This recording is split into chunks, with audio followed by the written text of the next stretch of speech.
ባርኪ እኔ ጥፋቴን አምናለሁ። እባክህ ይቅርታ አድርግልኝ። ትሰሚያለሽ ቤዛ፣ ምንም ለአንቺ ይቅርታ የሚያደርግ ልብ የለም። ልቤን እኮ ሳብረሽ አደንድነሽዋል። ቆይ ከዚህ በኋላ እንዴት ብዬ ነው ሰው ማምነው? ያልገባኝ ነገር ለሌን ነገር ባታቀና ባታጋለጥብሽ ኖሮ ምን ነበር ሐሳብሽ? ያን ሁሉ ገንዘብ ከኔ ወስደሽ ልጠፊ ነበር? ንገሪኝ ነበር። እንደዛ አትበል ባርኪ። እኔ እኮ በጣም የምወድ እና አሁን ከዚህ ቤት ታስወጣኝ? አሁንም ከኔ መለየት ሳይሆን ከዚህ ቤት መውጣት ነው አይደል የሚያስጨንቅሽ? በጣም ታሳፍራለሽ።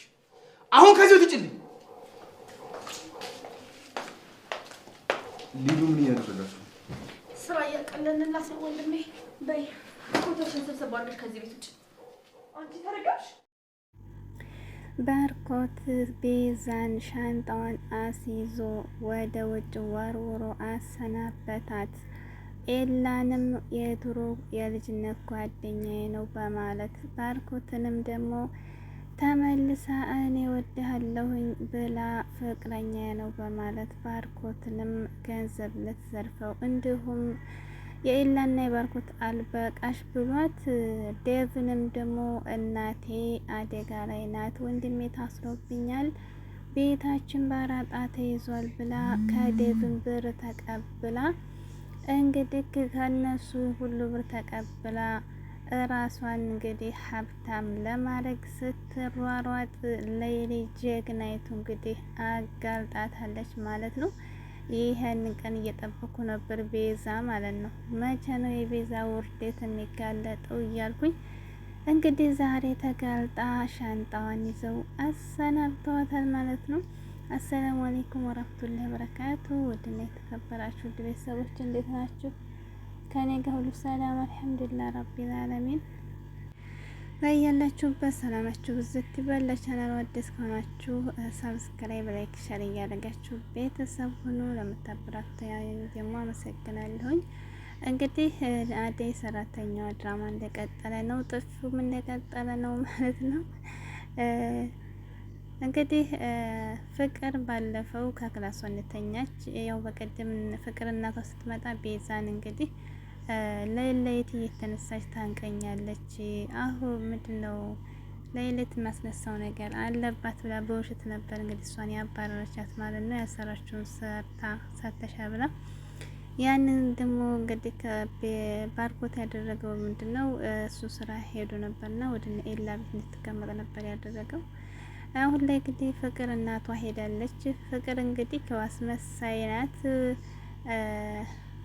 አዴንም ይቅርታ ጠይቃ ጥሩ እየመሰለች ሌሎቹ ፊት አዴንም ደግሞ ብቻዋን እንግዲህ እያሰቃየቻት ትገኛለች።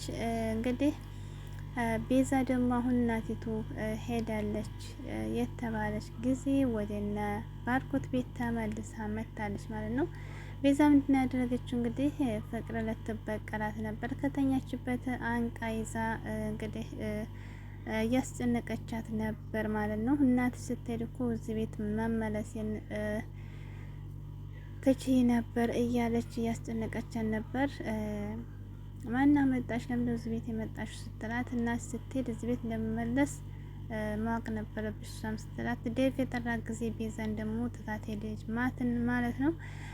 እንግዲህ ከዛ ተንስታ ምንድነው ያደረገችው ፍቅር ለወንድሟ ለባርኮት ቤዛ እዚህ ቤት ገብታለች እንዴት ይሄ ነገር ሆነ ስትለው አው መታለች እማዬ እስከምትሄድ ነበር እዚያ ሆነችው እማዬ ከሄደች ደግሞ እዚህ ትቀመጣለች ነገራቶች እስከሚስተካከሉ ሲላት እኔማ ቤዛ ጋር አልቀመጥም እንዴት ነው ቤዛ ጋር የምቀመጠው ለይት እኮ እየመጣች እያነቀች ነው ስትል እንግዲህ አንቺም እናቴ እንዳለች ያደረሻትን ነገር አረሳሁልሽም ለዛ ይቅርታ ጠይቂያትና አብራችሁ ትኖራላችሁ ከአዴን ይቅርታ እንደጠየቅሻት ብሎ ሲላት አዴና እኮ ቤዛ ይለያያሉ ስለዚህ እኔ ለቤዛ ይቅርታም አላደርግም እንደፈለጋችሁ ሆኖ ብላ እንግዲህ ፍቅርም እምቢ አለች ማለት ነው።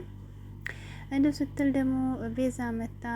ቤዛና ፍቅር ያው ተጣሉ። ከዚያ በኋላ ምንድነው ያደረገው ባርኮት ፍቅርን አስወጥቶ ቤዛን ደግሞ ሁሉን ነገር ስለሽ ተቀማጪ ነበር ያላት። እሷ ግን የቤቱን ጉዳይ ቶሎ እንዲያስተካክላትና ገንዘቡን ቶሎ እንዲሰጣን ነበር የጠየቀችው። ኤላም እሰጥሃለሁ ብሎኛል ከሱም ጋር አንጥቼ አሟልተን እንሰጣቸዋለን ነበር ያለችው።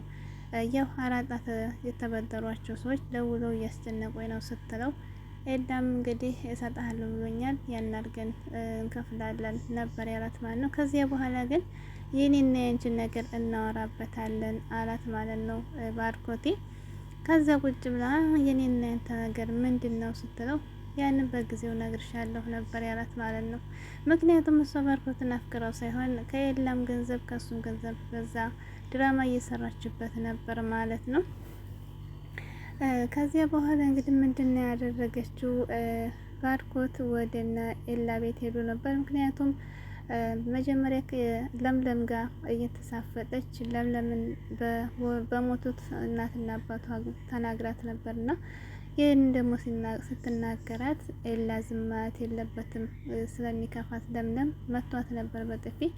ያንን ሄደ ስለነገረችው ለባርኮት እንዴት እንደዚህ ያደርጋሉ ሁለቱም መተውሽ እንዴት ያባራሉ ብሎ ወደ ኤላ ቤት ባርኮት ሲመጣ እኔን ቢያንስ ማክበር ነበረባችሁ። በእርግጥ እሷ ጸባይ የላትም ግን እኔን ማክበር ነበረባችሁ። ችግር ላይ ሆና እንደዚህ ማድረግ የለባችሁም ነበር ያላችሁ ኤላን ያው ጓደኛ አይደለች የልጅነትክ እያለው ነበርና ጓደኛ ነገር ግን ምንም ቢከፋት ደግሞ ኤላን ለምለም እንደዚህ አድርገን እንድትናገራት አልፈልግም ለዚያ ነው ብሎ ነበር የመለሰለት። ከዚያ በኋላ እንግዲህ ኤላ ደግሞ ወደ ቤተሰቦቹ ጋር ሊሄድ ሻንጣ ይዞ ነበር ነው የጠበቀው። ከመሄድ በፊት ያንን ብር ምን አልከኝ በጣም እየጨቀጨቀች ነው ሰዎቹ መራጤ የበደሮቹ እየደውሉባት ነው ሲለው ባርኮቴ እሺ እሰጥሃለሁኝ ነበር ያለው ማለት ነው። ከዛ እንግዲህ እሰጥሃለሁ ሲለው ለምለም ተነሳችና ምንድነው የምትሰጠው ሲለው አይ ለቤዛ ብር ያልነው ነው በቀደም አውርተን የለ ሲላት አይ እንዴት ነው አምናችኋል ልትሰጧን ነው ብላ ተከራከረች ማለት ነው። እንግዲህ ለምለም ሀቅ ነገር አላት። እኔ ግን መስጠት የእናንተ ፋንታ ነው። ነገር ግን ሀቁን ማወቅ አለባችሁ። ቤዛ በአንተ ላይ እየተጫወተችብህ ወይም ድራማ እየሰራችብህ ብር ለመያዝ ራሷን ከፍ ለማድረግ እየተጠቀመችብህ እንጂ ወዳችሁ አይደለም፣ ኤላንም ወደው አይደለም ብላ ሀቁን ተናገረች። ኤላንም አንቺ እንደዚሁ የሆነ ነገር ሲስተም ሰርተሽ ገፈሹ ለምን ዞራቴን ብላ ተባበሬ ብለህን ነገር ሚስጥር አውርታይ ነበር ብላ ለባርኮትና ለኤላ ዘረገፈችላቸው። ይህን ስትለው ግን ባርኮት በጣም ነበር የደነገጠው። እውነትሽን ነው ግን ስትባል በእናቷ ምላ ስትነግራቸው ባርኮት በጣም ደነገጠ። ኤላን ሸኝቶት ከለምለም ጋር አውርቶ እንደማድረግ እንዳለበት ወደ ቤት ሲሄድ አደይ ወደ ለምለም ጋር ስመጣ አገኛት። ማን ነው ባርኮት ፊት ጥሩ አይደለም ሲላት በቤዛ ምክንያት የተናደርኩት አወራሻለሁ ብሏት ሸኛት። ከዚያ በኋላ እንግዲህ ወደ ቤት ሄዶ ቤዛን ነበር የጠራት። ቤዛ እንግዲህ ከዛ በመጀመሪያ ዴቭን እንደምንም ብላ ከዴቭን ብር ተቀብላለች። ከዛ ሲጠራት መታ ለምንድን ነበር እኔን የቀረብሽው? ወደ ህይወት ተመልሽ መጣሽው ለምን ነበር ንገሪኝ እያለ ሲያፋጥጣት የምትመልሰው ነገር ግራ ገባት። ከዚያ በኋላ ምንድን ያደረገው ዴቭ ባርኮቴ ሄዶ አራጣ አበዳሪዎችን ያገኘውና ወንድሟ እስር ቤት የነበረው ድራማ ሰርቶበት እንደሆነ ለምለም ነግራው ነበር። ያን ሁሉ ድራማ መስራት በኔ ላይ ምን አስፈለገ? ወደ እኔ ህይወት ተመልሽ መጣሽ ለምንድን ነው? እንደዚህ ዋስተሽ እንደዚህ ከኔ ዘርፈሽ ለመሄድ ነው ወይ? ከኔም ከኤላም ብሎ እሷን ሲያፋጥጣት ለምለም አውቃ ነው እሷን አትስማት እኔን ማለኝ ስትለው የነገር በጥፊ አላት። እውነትም ለምለምን እሱ ባርኮት ያምናታል። ለምለም ሁልጊዜ ለሀቅ ነው የምትቆመው። ስለዚህ ከዚያ በኋላ ይቅርታ እኔ ጥፋቴን አምናለሁ፣ ግን ከዚህ ቤት አታስወጣኝ እያለች ልመና ገባች። አንቺ ከዚህ ቤት ለመውጣት ነው እንዴ ስጋትሽ? ከኔ ህይወት መውጣትሽን አያሰጋሽም? በጣም ተሳፍረሽ አፍርብሻለሁኝ። እስከ ዛሬ ስበዘብዥ የኖርሽው ለካ አንቺ ለራስሽ ነው እኔ ችግር ላይ ነሽ ብዬ ሲላት ዴቭን ብድግ አለና እንዴ አንቺ ከኔም ብር ወሰድሽው ላይ ነበር እንዴ ባላ እንዴ ካንተም ውስጥ ያለች እንዴ ሲለው አዎ እናቴ እንደዚህ ችግር ላይ ናችሁ ስትለኝ የተወሰነ ብር ሰጥቻታለሁኝ ብለዋል። ከዛ በኋላ ደግሞ ፈላ እንግዲህ ባርኮት ማለት ነው። ከዚህ ቤት ውጭልኝ እያስከራከር ፍቅር ላጣለችና ወደ መኝታ ቤት ሄዳ ሻንጣዋን ከሊዲ ጋር አዘጋጅተው መጡላት። በሻንጣሽን እንግዲህ አዘጋጅተናል ከቤታችን ውጭ በራሽ ሴራ ለምለም አጋለጠችሽ ብላ ፍቅር ደስ አላት። ፍቅርን እንግዲህ ልትመታ ስትሞክር አሁንም ባርኮት ደገማት። አታፍሪም እንዴ? ከዚህ ሁሉ ደግሞ ውሸትና ተጋልጠሽ ተዋርደሽ እንደዚህ ትከራከሪያለሽ እንዴ? ብሎ ዴቭም ደግሞ እንደዚሁ አላት።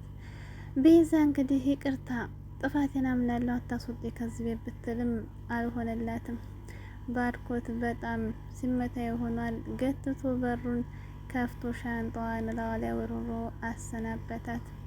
አንዳንድ ጊዜ መልካም ሆነን ትንሽ ነገር ይበቃል። ገምና ሆነን ግን የሰውን ሀቅ ለመክፈስ ስንሮጥ የብስ ውርድን ነው የሚጠብቀን። ተብልጣ ብልጥ ነገር ሞኝ ሆኖ ደግሞ የዋህ ሆኖ በየዋህነቱ ብንጠቀም ይበልጣል። ለምለም እንግዲህ ያን ሁሉ ሴራ ጠብቃላ ነበር። ነገር ግን የሷ ስራ ራሷ አጋለጣት እና ቤዛ እንግዲህ ውርደቷ ቤዛ በራሷ ጊዜ ባርኮትን አጣችው። ባርኮት የዋህ ልጅ ነበር፣ በጣም ያዝንላታል። የራሱን ትቶ ነው ከጓደኞቹም እንግዲህ እንደዚህ የሆነ የእሷን ቤተሰቦች ለማስደሰት እንትን የሚለው እሱ ደግሞ ትክክለኛ ወደ ህይወት የገባች ተመልሰች ትወደኛለህ ብሎ ለእሷ ይለፋል። በህይወታችን አንዳንድ ጊዜ ሰዎችን እንደዚህ ሲያዝኑና የዋህ ሲሆኑ ጅልና የማያውቁ ይመስለናል፣ ግን አይደለም። የዋህነትና ውስጣቸው ንጹህ ስለሆነ ነው። መልካምነት ለራሳችን ከፍ ያደርገናል።